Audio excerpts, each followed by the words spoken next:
excuse me, on the left over here, we have individuals who are religious fundamentalists, religious fanatics, and this is the expression, RT-PCR, real-time PCR expression of the VMAT2 gene.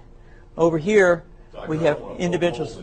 So let me complete. So over here, we have individuals who are not particularly fundamentalist, not particularly religious, and you can see there's a much reduced expression of this particular gene, the VMAT2 gene.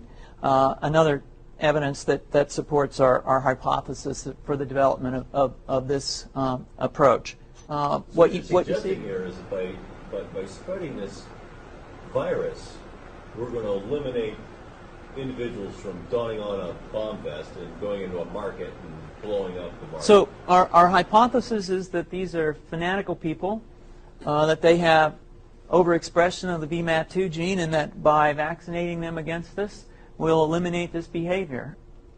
So we have some very, very remarkable data in this next slide. Here we have two brain scans. These are fMRIs. These are two different individuals with different levels of expression of VMAT2. On top is an individual who's a religious fanatic, an individual, and we've repeated this numerous times, that has high levels of VMAT2. Now, this individual down here who had low levels of the VMAT2 gene, this individual would self-describe as not particularly religious. In each case, these individuals were read a religious text. This individual lit up the right middle frontal gyrus, shown here, and that's a part of the brain that's associated with theory of mind. It's a part of the brain that has to do with intents and beliefs and desires. In contrast, in marked contrast, here's an individual who would not particularly self-describe as religious, and when they're read a religious text, what you see is that this part of the brain called the anterior insula lights up. This is a part of the brain that's associated with disgust or displeasure on hearing something. So you're suggesting I take a CT scan with me when I'm evaluating people to determine whether I put a bullet in their head? So the data that I'm presenting here supports the concept that we're proposing, and I think that we would not propose to do CT scans or fMRIs on individuals out in the hinterlands of Afghanistan.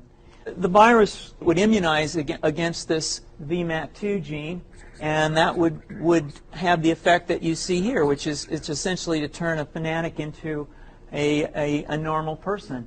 And we think that will have major effects in the Middle East. How would you suggest that this is going to be dispersed with aerosol? Well, so the present plan and the tests that we've done so far have used respiratory viruses, such as flu or rhinoviruses, and we believe that that's a satisfactory way to get the exposure of the largest part of the population. Most of us, of course, have been exposed to both of those viruses, and we're quite confident that this will be a very successful approach. This is fascinating. What's the name of this proposal? Yeah, so the name of this project is FunVax, which is the vaccine for religious fundamentalism. And you have a proposal already? The proposal has just been submitted, and I think that the data that I have shown you today would support the development of this project, and we think it has great promise.